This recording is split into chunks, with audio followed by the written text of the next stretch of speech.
Welcome back to the Sports Source. This segment brought to you by Medic Regional Blood Center. And folks, the need for blood has not stopped. It's more important now than ever. But in an effort to protect against the spread of coronavirus, Medic asks that all donors call ahead. Just call ahead, make an appointment. It's very important. There are more than 24 area hospitals that depend on Medic and have since the 1950s, I believe. They've been around for a long, long time. But they want to make sure you donate in a safe environment. Call them. They need you. It's a great thing to do right now. Medic Regional Blood Center. Okay. Last week we mentioned to you that the NCAA did take the PR plunge. We thought it's a good PR move from them. We expected them to do it, and they did it. They gave spring sport athletes an extra year, those who lost it last year. Good thing.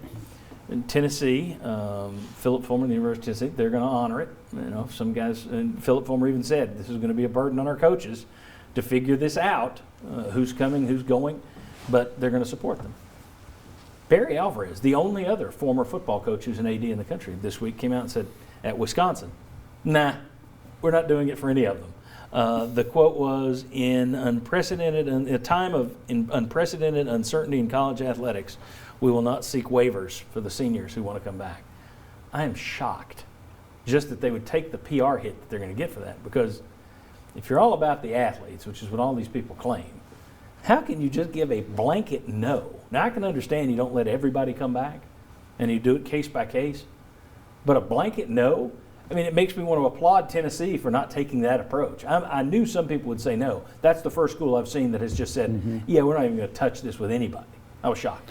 Well, he called it an overreaction by the NCAA to implement this. The other thing is, if you're at a Power 5 school, I would have to think, based on the revenues that you derive, you've got enough money to deal with this. Big Ten's the only conference that makes more money than the SEC. Right. So they're kings. Yeah, so you got money. Now, if you're a coach and you don't want to have to deal with this potential roster management situation, that's one thing. Don't tell me finances, and that's one thing he did mention was finances. So I'm very surprised at Wisconsin. I don't think they're going to walk it back, but also haven't seen anybody jump on board with Wisconsin yet and say, yep, we're going to do that too. I would think they will be in rarefied air with that decision. It's not smart on any level for Wisconsin to take that stance right now. Maybe that'll be the reality of some schools, and I imagine there would, especially the group of 5. But in terms of a Big Ten school taking that stance, guess what's going to happen now? You're going to be negatively recruited in all sports because you've taken the stance, and you look like you're more about the finances than the student athlete, which allegedly, like you said, John, everybody claims to be. Right. I mean, when we were discussing this a month ago, when it was a topic, I said, look, if it were me and I'm the NCAA, I don't know that I'd do this, because all you're doing is kicking the can down to the schools, and you're getting the PR bump. Well, look, we're the nice guys. But it's just going to cause more problems for the schools, and they're going to have to tell people you're not coming back and that kind of thing.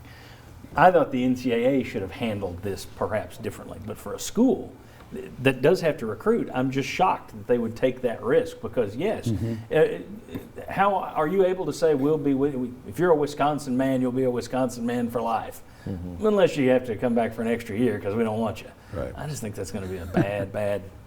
I think that's going to backfire in the long run. Now, I do know an interesting side note to that. There's a Tennessee sport in which they had to call a recruit and say, we don't have room for you. Now, if you want to delay your enrollment, that's fine, but we don't have room for you right now. Okay. Interesting. Well, it's going to be interesting to see how it plays out with baseball. That's the one that's really going to be up in the air. Vince Ferrara, Jimmy Hyams, thank you both for being here. Thanks, John. Happy Easter. Thank you for watching. We appreciate it. See you next Sunday.